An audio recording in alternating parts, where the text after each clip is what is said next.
Hello everyone, I am Akash Gaur. Welcome back to united medical lecture. नया topic discuss करने वाले हैं हम लोग यहाँ पे। स्पर्म इंक्रीज मेडिसिन, यानी कि जो शुक्राणु है उनके बढ़ाने की मेडिसिन कौन सी होती है। सबसे पहली चीज, कोई भी जो व्यक्ति नहीं जानता मेडिकेशन के बारे में, पर्सनल आम आदमी पर्सनल मेडिकेशन खुद से ना ले, डॉक्टर की सलाह से ही ले।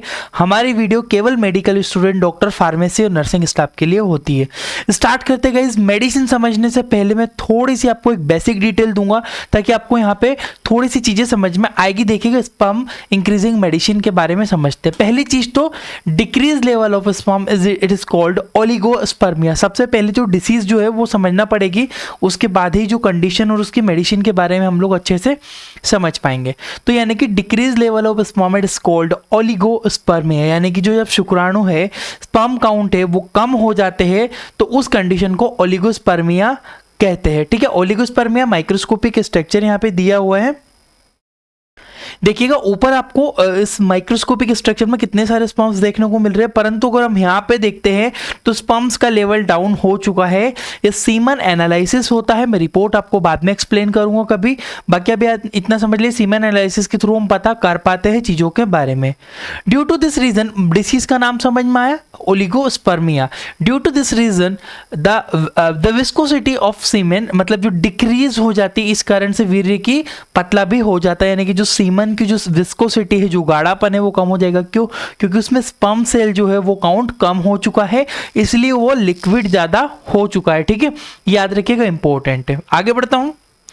Normally 5 million sperms present in 1 millilitre semen, यानी कि जब आप टेस्ट करवाते हो, अगर आप मेडिकल प्रोफेशनल हो तो ये चीज आपको ध्यान रखना है कि मिनिमम 1 मिलियन जो स्पर्म होते हैं 1 मिलीलीटर सीमेन के अंदर, 1 मिलीलीटर सीमेन के अंदर 5 मिलियन स्पर्म्स की जो उपस्थिति होती है वो प्रेजेंट होना चाहिए उसमें। याद रखिएगा, तीन चीजें समझ में आई। पहली तो डिसीज ओलिगोस्पर्मिया कहते हैं। ओलिगोस्पर्मिया का मतलब होता है स्पर्म काउंट कम हो जाना, या शुक्राणु जो इसे हिंदी में कहते हैं उसका लेवल कम हो जाएगा सीमेन के अंदर। देखिएगा, सीमन एक अलग चीज है, स्पर्म एक अलग चीज है। ठीक है, याद रखिएगा। आगे बढ़ता हूं। कोजेस, भैया क्या ऐसे कारण हो सकते हैं। सबसे पहली चीज तो बेसिक जो मैं आपको बताता हूं, सबसे पहली चीज है स्ट्रेस, यानी कि कोई व्यक्ति बहुत ज्यादा अगर तनाव में रह रहा है तो स्पर्म काउंट ऑटोमेटिकली कम हो जाते हैं। स्ट्रेस में रहने से उसके बॉडी में टेस्टोस्टेरोन का लेवल भी कम होता है, और जो हार्मोनल इम्बैलेंस होते हैं उसकी वजह से आपको मेनली स्पर्म सेल्स का काउंट जो है डाउन होता है। तो ट्राई टू अंडरस्टैंड कि हमें स्ट्रेस थोड़ा सा कम लेना होता है। पेशेंट को एक्सप्लेन करना है कि स्ट्रेस कम लेना है इस कंडीशन में, अगर ओलिगोस्पर्मिया हुआ है तो, या उसको देखना है। ठीक है, तो देखिएगा जो है स्पर्म कोज क्या है, शुक्राणु यानी कि स्पर्म सेल काउंट कम होने के। डिसीज, कोई बीमारी हो गई है, कोई इन्फेक्शन हो गया है ना, प्रोस्टेट ग्लैंड में इन्फेक्शन, प्रोस्टाइटिस वगैरह हो गया, या कोई अदर रीजन है जिसकी वजह से आपको स्पर्म सेल डाउन आ रहे हैं। लो टेस्टोस्टेरोन, टेस्टोस्टेरोन जो है इसका लेवल अगर ह्यूमन बॉडी में कम हो जाता है तो उस कंडीशन में भी मेल के अंदर स्पर्म सेल बहुत ज्यादा कम बनेगी। जेनेटिक हो सकता है, कुछ जेनेटिक डिसऑर्डर हुआ तब भी हो सकता है। हार्मोनल इम्बैलेंस मैंने पहले ही बता दिया है, अगर स्ट्रेस में पेशेंट रहेगा, या कोई मरीज है या कोई व्यक्ति है जो स्ट्रेस में है, हार्मोनल इम्बैलेंस होगा, उसकी वजह से स्पर्म सेल्स काउंट कम होंगे। इन्फेक्शन, कोई संक्रमण हो गया हो, वो डिसीज वाली बात है। ऑब्स्ट्रक्शन, यानी कि ऑब्स्ट्रक्शन मतलब कोई रुकावट आ गई हो, यानी कि जो स्पर्म सेल जो जहाँ रिलीज हो रही है वहाँ पे कोई ऑब्स्ट्रक्शन हो गया हो, रुकावट आ गई हो, ब्लॉकेज हो गया हो, उस कंडीशन में भी आपको देखने को मिलेगा।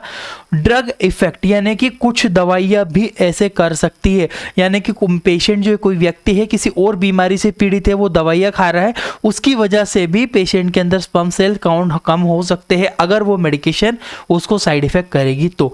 इसके अलावा स्मोकिंग एक कारण है और अल्कोहल एक कारण है। ठीक है, स्मोकिंग और अल्कोहल से भी इफेक्ट पड़ता है, क्योंकि वही सेम बात है, इन सब चीजों की वजह से स्मोकिंग, अल्कोहल से बॉडी में हार्मोन्स का डिसबैलेंस होता ही है, और वही एक सबसे बड़ा रीजन बनता है। इनसे स्ट्रेस भी पैदा होता है। अब बोलोगे तो स्ट्रेस रिलीज वाली चीजें, हाँ, अगर स्मोकिंग करा फिर उसको स्ट्रेस होगा, फिर उसको चाहिए नहीं पी पाएगा वो समय पे, स्ट्रेस बढ़ता जाएगा, व्यक्ति का तनाव में जाता जाएगा नशे से। याद रखिएगा, ये भी एक कारण होता है।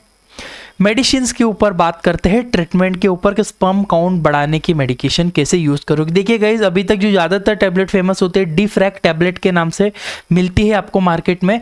ठीक है, टैबलेट्स में हमेशा बोला है, मैं ये वीडियो बोलता हूँ कि कोई भी आम आदमी दवाइयाँ खुद से ना ले प्लीज़, डॉक्टर की सलाह से ही दवाइयाँ वो ले, कोई सी भी पेशेंट हुआ, ठीक है। बाकी मैं मेडिकल स्टूडेंट तो ये चीज़ समझ ही सकते हैं। This tablet belong to the nutritional supplement class. सबसे पहली चीज जो डिफ्रैक टैबलेट है, डिफ्रैक टैबलेट का मतलब आप समझिएगा, उसका बहुत अच्छी चीज है कि ये न्यूट्रिशनल सप्लीमेंट क्लास की दवाई होती है। पहली चीज है न्यूट्रिशनल सप्लीमेंट कैसे मैकेनिज्म करेगी बताता हूं मैं आगे, ठीक है। ये टैबलेट होते हैं डिफेक्ट के नाम से आपको मार्केट के अंदर मिलते हैं। कोएंजाइम Q10 विटामिन D3 इसमें होता है, ठीक है। उसके अलावा सेलेनोमेथिओनोन होता है इसके अंदर, ठीक है। ये टैबलेट्स आपको देखने को मिलती है। This tablet contain vitamin and nutritional that use to treat male infertility as low sperm count, और उसको इनफर्टिलिटी को भी ट्रीट करेगी, साथ में जो लो स्पर्म काउंट पेशेंट के अंदर आ रहे हैं उसको भी ये ठीक करेगी, क्योंकि ये न्यूट्रिशनल सप्लीमेंट क्लास की दवाई होती है। तो इसके जो साइड इफेक्ट है वो बहुत ही आपको कम देखने को मिलेंगे या नहीं होंगे, ठीक है। आगे बढ़ता हूं मैं।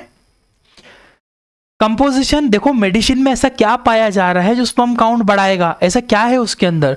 तो कोएंजाइम Q10 100 mg, अगर आप यहाँ पे देख पा रहे हो, मैंने बैक साइड का लिया, इसमें हो सकता है आपको ठीक से ना दिखाई दे, ये टैबलेट के पीछे ही लिखा होता है कोएंजाइम Q10, मैंने यहाँ पे लिख दिया कोएंजाइम Q10 100 mg इसमें अंदर होता है।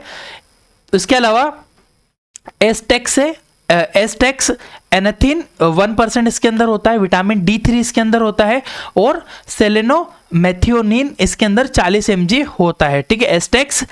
एस्टेक्स एंथिन 1% यानी कि 8 mg, और ये तीनों कंपोजिशन आपको ध्यान रखना है कि इसके अंदर पाया जाता है। अब ये करते क्या है देखिएगा, बेसिक फंक्शन इनका ये होता है, विटामिन D3 वगैरह ये हमारी बॉडी में न्यूट्रिशनल सप्लीमेंट, न्यूट्रिशन को बढ़ाते हैं। इसकी वजह से ये स्ट्रेस को भी रिलीज करते हैं, पेशेंट के अंदर स्ट्रेस भी कम होगा। और ये फंक्शंस में देखते हैं, मैं वही चीज़ आपको एक्सप्लेन करूंगा। इंक्रीज स्पर्म काउंट बढ़ाएगा। इंक्रीज स्पर्म मोटिलिटी को बढ़ाता है, यानी कि जो स्पर्म्स की जो मोटिलिटी होती है वो जिगजैग होती है। अगर वो जिगजैग नहीं कर रहा है, ये आप माइक्रोस्कोपिक जब पढ़ोगे तब आपको समझ में आएगी, उसके स्पर्म्स की मोटिलिटी को भी बढ़ाता है ताकि वो जल्दी से मोटिलिटी करके फर्टिलाइजेशन कर सके।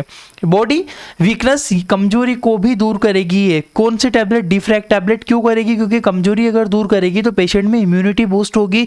इम्यूनिटी बूस्ट होने की वजह से हार्मोनल बैलेंस बनेगा, उसकी वजह से टेस्टोस्टेरोन अच्छा रिलीज होगा बॉडी में, अदर हार्मोनल अच्छे रिलीज होंगे, तो बॉडी में जो स्पर्म काउंट है उसका सेल धीरे धीरे बढ़ता जाएगा, ठीक है। बूस्ट इम्यूनिटी, मैंने पहले बोला है कि इम्यूनिटी को भी बढ़ाएगा। रिड्यूस स्ट्रेस, यानी कि जो तनाव है उसको भी कम करेगा, रिड्यूस करेगा, कम करेगा। और स्ट्रेस अगर कम होगा तो सारी चीज़ें प्रॉपरली बैलेंस हो जाएगी, उससे इम्यूनिटी बूस्ट होगी, आपकी बॉडी की वीकनेस चली जाएगी, ठीक है। ये सारी चीज़ें होगी।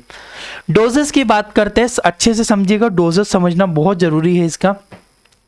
Take 1 tablet per day same time, यानी कि एक फिक्स टाइम बना लो। यदि कोई व्यक्ति है अगर वो टैबलेट को फिक्स 1 बजे ले रहा है, ठीक है, और ये 1 बजे ले रहा है तो डेली 1 बजे ही टैबलेट लेगा।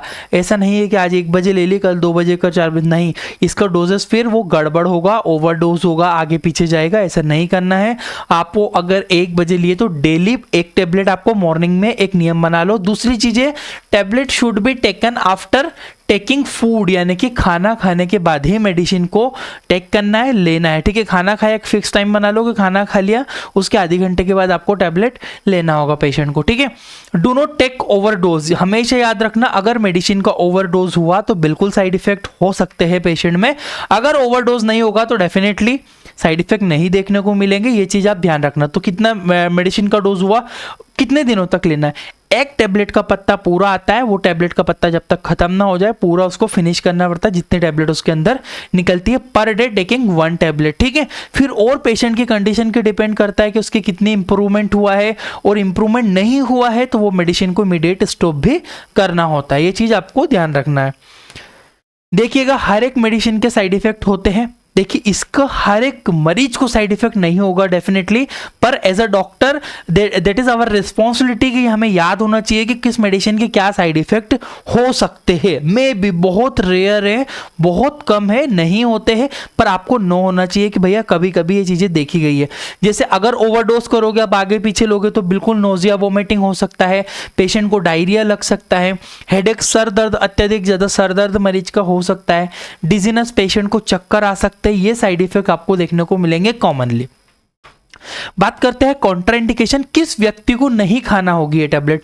जिसको लीवर डिसऑर्डर है, सीवियर लीवर, क्रोनिक डिसीज है, पहले से लीवर की बीमारी है, हेपेटाइटिस है या कोई अदर बीमारी है लीवर से जुड़ी, तो उस मेडिसिन को कंज्यूम करने से पहले उसको देखना है और उसको कंज्यूम नहीं करना है ऐसी प्रॉब्लम में, ठीक है। किडनी फेलियर अगर किसी को हुआ है या होता है, उस कंडीशन में नहीं लेना है पेशेंट को। हार्ट डिसीज, अगर कोई हार्ट अटैक से रिलेटेड कोई प्रॉब्लम है और हार्ट अटैक की कोई मेडिसिन अगर वो साथ में पेशेंट को चल रही है, तब भी उसके साथ में ये दवाई को नहीं प्रिस्क्राइब किया जाएगा। ड्रग एलर्जी, इस दवाई यानी किसी को डिफ्रैक टैबलेट से अगर एलर्जी होती है, कैसे पता लगेगा? वो कभी हुई हो पहले उसको, तो उसको रिपीट नहीं करना चाहिए, इमीडिएट मेडिसिन को स्टॉप कर देना चाहिए। कभी खा रहा है, कभी उसको कोई साइड इफेक्ट दिख रहा है, तो इमीडिएट मेडिसिन को स्टॉप करना है। यानी कि डिफ्रैक टैबलेट, ड्रग एलर्जी का मतलब ही यही है कि डिफ्रैक टैबलेट से अगर कोई एलर्जी है तो वो टैबलेट को कंज्यूम नहीं करना चाहिए। आई होप कि आपको इतनी चीज समझ आएगी। बस 2 मिनट आप और मेरी बात सुनिए। यहाँ अगर आप डिटेल से पढ़ना चाहते हो तो मेरी एप्लीकेशन भी है इंडियन मेडिकल लेक्चर के नाम से, प्ले स्टोर पर डिस्क्रिप्शन कमेंट बॉक्स में लिंक मिलेगी। वहां पे मैं मेडिकल स्टूडेंट को ये कोर्स प्रोवाइड करता हूँ। 950 रुपए का कोर्स है। इसमें 950 का बुक भी मिलेगी पीडीएफ के रूप में, साथ में फ्री में आपको उसमें मिलेगा कंप्लीट वीडियो, नोट्स वगैरह सारी चीजें हम देंगे। जब ये आप कोर्स खरीदोगे तब वीडियो आपको उसमें फ्री मिलती है, ठीक है। कॉन्टैक्ट नंबर भी है, कुछ सब्जेक्ट भी मिलेंगे, सर्टिफिकेट, एक्सपीरियंस सर्टिफिकेट हम प्रोवाइड करते हैं। एक बार डिस्क्रिप्शन कमेंट बॉक्स में लिंक चेक कीजिएगा, आपको सारी चीजें डिटेल से मिल जाएगी। Thank you for watching guys, आपका अपना इंडियन मेडिकल लेक्चर।